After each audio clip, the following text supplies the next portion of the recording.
नमस्कार दोस्तों। आज मैं फिर से लेकर आया हूँ क्राइम पेट्रोल का एक बहुत ही रोमांचकारी episode. Please subscribe my channel cinema synopsis, like comment and share. Thank you. Episode की शुरुआत में मुंबई में एक जिम में एक आदमी दिखाया जाता है जिसका नाम है अशरफ जैदी। उसे वाराणसी यूपी से जतिन राय नाम के एक आदमी का फ़ोन आता है और दरअसल वो किसी प्लान के बारे में उससे बातचीत करता है। जतिन राय की मंगेतर शालिनी तिवारी नाम की एक महिला है जो बड़े बड़े लोगों को अपने जाल में फंसाकर उन्हें किडनैप करके फिरौती की रकम कमा लेती है। इस बार भी शालिनी ने वाराणसी में एक सरकारी ऑफिस में काम कर रहे बिलाल फारूक नाम के एक आदमी को अपना अगला टारगेट बनाया है। जतिन राय, शालिनी तिवारी, अशरफ जैदी, अतुल शिंदे और रशीद कुरैशी सब मिलके पैसे वाले आदमी को अपने जाल में फंसा के और उसे किसी प्लॉट दिखाने का बहाना करके किडनैप करते थे और फिरौती की रकम से पैसा कमाते थे। उन्होंने अभी तक मुकेश शाह बड़ौदा से और पंकज शाह भोपाल से इनको प्लॉट दिखाने का बहाना करके फिरौती की बहुत सारी रकम कमाई थी। जतिन के बुलाने पर अशरफ अतुल शिंदे को लेकर मुंबई से वाराणसी निकलता है। शालिनी ने प्लान के मुताबिक बहुत दिन पहले ही बिलाल फारूकी से दोस्ती की थी और उसका विश्वास जीता था। इस बार शालिनी जतिन राय से बोलती है कि इस प्लान के बाद वो जतिन से शादी कर लेगी। प्लान के बारे में आगे बातचीत करने के लिए सब लोग जतिन के घर वाराणसी आते हैं। जतिन अशरफ को उसकी और शालिनी की शादी के बारे में बोलता है और इसके बाद वो आगे के प्लान के बारे में बातचीत करता है। प्लान के मुताबिक दूसरे दिन यानी कि 3 अक्टूबर 2016 को शालिनी बिलाल को फ़ोन करके शाम को मिलने के लिए बोलती है और शाम को 7:30 बजे का टाइमिंग फिक्स करती है। दोनों की मीटिंग सिटी पॉइंट नाम के एक होटल में फिक्स होती है। होटल के बाहर ही जतिन और उसकी टीम वाइट स्कॉर्पियो पार्किंग में लगाते हैं। बिलाल के ऑफिस का एक कलीग उसे होटल तक छोड़ देता है और वो वहाँ से निकल जाता है। होटल में कुछ ज़्यादा ही भीड़ है, ऐसा कारण बता के शालिनी बिलाल को बाहर ही रोकती है और बोलती है कि हम कहीं और चलेंगे। वो दोनों चलते चलते स्कॉर्पियो के बाजू से जाते वक्त अतुल और जतिन बिलाल को गाड़ी में किडनैप करते हैं और उनके साथ शालिनी भी बैठती है। जब बिलाल को पता चलता है कि शालिनी भी इसी किडनैपिंग की एक हिस्सेदार है, तब वो सदमे में जाता है।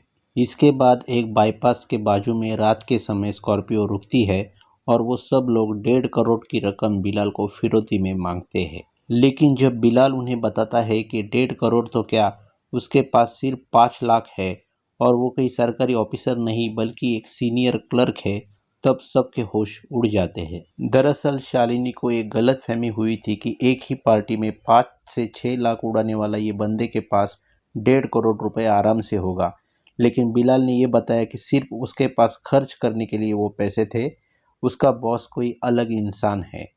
फिरौती की रकम बढ़ाने के लिए वो लोग बिलाल को मारने लगते हैं और उसके बाद कैसे तैसे फिरौती की रकम 15 लाख तय होती है। यहाँ दूसरी ओर बिलाल की बीवी और बच्चा दोनों घर में परेशान हैं क्योंकि बिलाल अभी तक लौटा नहीं है। इंतज़ार करने पर देर रात बिलाल के बेटे के मोबाइल पे बिलाल का फ़ोन आता है और वो बैंक में तुरंत 15 लाख रुपए ट्रांसफ़र करने के लिए बोलता है। इसके आगे वो किडनैपर का अकाउंट नंबर अपने बेटे को देता है और उसे पुलिस में न जाने की सलाह देता है और फ़ोन कट होता है। बिलाल के बेटे को ये शक होता है कि उसके पापा कुछ मुसीबत में हैं और वो अपनी माँ को लेकर तुरंत पुलिस स्टेशन जाता है। कंप्लेंट दर्ज होते ही टास्क फोर्स दिए हुए अकाउंट नंबर के डिटेल्स निकालते हैं और जो मोबाइल नंबर से उसे कॉल आया था उस मोबाइल का लोकेशन और कॉल डिटेल रिकॉर्ड निकालते हैं। इसके बाद किडनैपर स्कॉर्पियो लेकर एक खंडर में पहुंचते हैं और रात भर वहां रुक के पैसा आने का इंतज़ार करते हैं। फिरौती की रकम 1.5 करोड़ से सीधा 15 लाख होने से सब लोग शालिनी पर बहुत नाराज है, जबकि शालिनी गुस्सा होकर बिलाल को मारने के लिए बोलती है। यहाँ बिलाल के मोबाइल से सीडीआर से उन्हें पता चलता है कि बिलाल को लास्ट कॉल शालिनी तिवारी नाम के एक महिला का आया था। अकाउंट डिटेल्स मिलने पर पुलिस वाराणसी में जतिन राय के घर छापा मारते हैं। पुलिस अपने पीछे लगी हुई है ये बात रशीद कुरैशी से किडनैपर की टीम को पता चलती है। रात भर पुलिस हर तरीके से छानबीन की कोशिश में लगी है और पुलिस को ये भी पता चलता है कि जतिन राय एक शादीशुदा है और उसकी बीवी और बच्चे कानपुर में रहते हैं।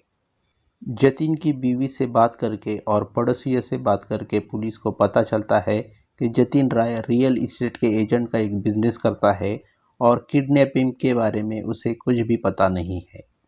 पुलिस जब जतिन की बीवी को शालिनी के बारे में पूछते हैं तो वो बताती है कि शालिनी को वो एक बार ही मिली है, ज़्यादातर वो शालिनी के बारे में कुछ नहीं जानती। किडनैपिंग टीम ने सब मोबाइल स्विच ऑफ करके रखे हैं, इसलिए पुलिस को उनका लोकेशन नहीं मिल रहा है। इसलिए पुलिस बिलाल के बेटे को बोलते हैं कि वो अकाउंट में पैसे ट्रांसफ़र करे ताकि वो उनका लोकेशन जान सके।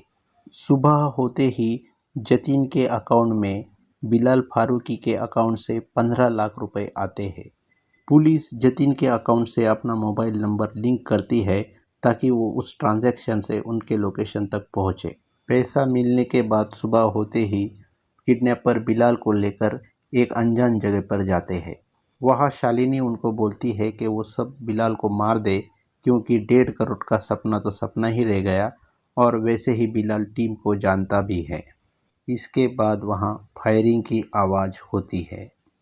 आगे एक सीन दिखाया जाता है जिसमें बिलाल के बेटे के मोबाइल पर बिलाल का एक अननोन नंबर से कॉल आता है और वो अपने बेटे को बोलता है कि वो शहर के पास ही किसी गांव के रोड पर खड़ा है और वो सब उसे लेने के लिए आए।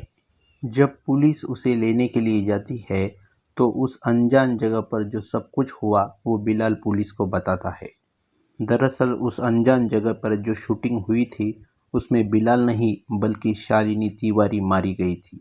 इसके बाद जतिन के बैंक अकाउंट से लिंक मोबाइल नंबर पे पुलिस को एक मैसेज आता है जिसमें 2 एयरलाइन टिकट का बुकिंग हुआ है। आगे का पता पुलिस एयरलाइन ऑफिस से करते हैं तो उन्हें पता चलता है कि 2 नाम पर ये बुकिंग हुई है, एक है अशरफ जैदी और दूसरा है अतुल शिंदे। फ्लाइट के टाइमिंग पर गिरफ्तार करने के लिए पुलिस एयरपोर्ट पर फील्डिंग लगाती है। इसके बाद दूसरा मैसेज पुलिस को मॉल में शॉपिंग करते वक्त आता है। तुरंत उस मॉल वाले के साथ बात करके पुलिस उन्हें पकड़ने के लिए मॉल में जाती है। पुलिस एक सैलून की दुकान से ट्रांजैक्शन में उन्हें पकड़ लेती है।